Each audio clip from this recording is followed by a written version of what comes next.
மாண்புமிகு பேரவைத் தலைவர் அவர்களே, காவேரி நீற்றின் உபரி நீரை அந்தியூர் பவானி தொகுதியின் ஒரு பகுதி மக்களுக்கு விவசாயம் செய்வதற்கு நீர் கிடைக்கவில்லை. 2 நாட்களுக்கு முன்பாக தங்களை சந்தித்து அந்த விவசாய மக்களின் சார்பாக தங்கள் இல்லத்தில் கடிதம் கொடுத்திருக்கிறேன். ஒரு கவன ஈர்ப்பு தீர்மானத்தையும் நேற்று தினம் அளித்திருக்கிறேன்.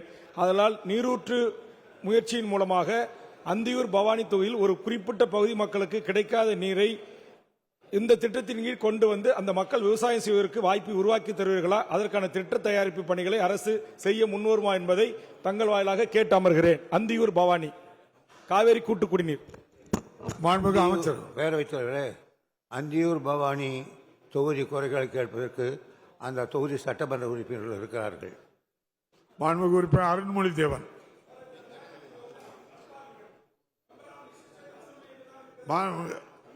அருண்மொழி தேவன் இல்ல, தயவு செய்து உட்காருங்க.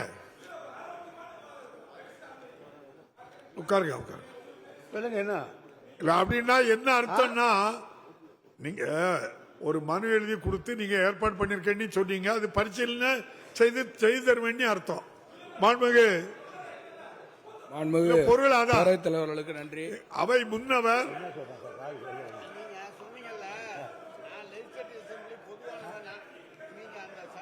இல்ல உரிமையோட அவை முன்னவர் உங்களுக்கு நல்ல பதில் சொல்லியிருக்காங்க. நல்லது நடக்கும். மாண்புமிகு உறுப்பினர் அருள்மொழி தேவன். அனுமதி இல்ல, உட்காருங்க.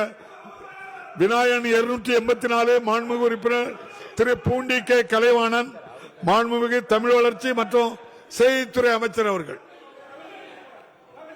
உட்காருங்க.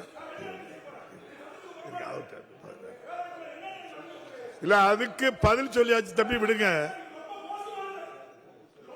இல்ல நீங்க பேசதான் மோசமானது. நீங்க பேசுறது எதுவும் அவை குறிப்பில் யாராவது மாண்புமிகு அமைச்சர் பதில் சொல்லுங்க. தமிழ் வளர்ச்சித்துறை நீங்க 0 ஓவர்ல இந்த பிரச்சனை இப்படி எல்லாம் பேசக்கூடாது. இல்ல அவங்க சொன்னதுல எந்த தவறும் இல்ல, உங்க கேள்வியிலையும் தவறு இல்ல. உட்காருங்க.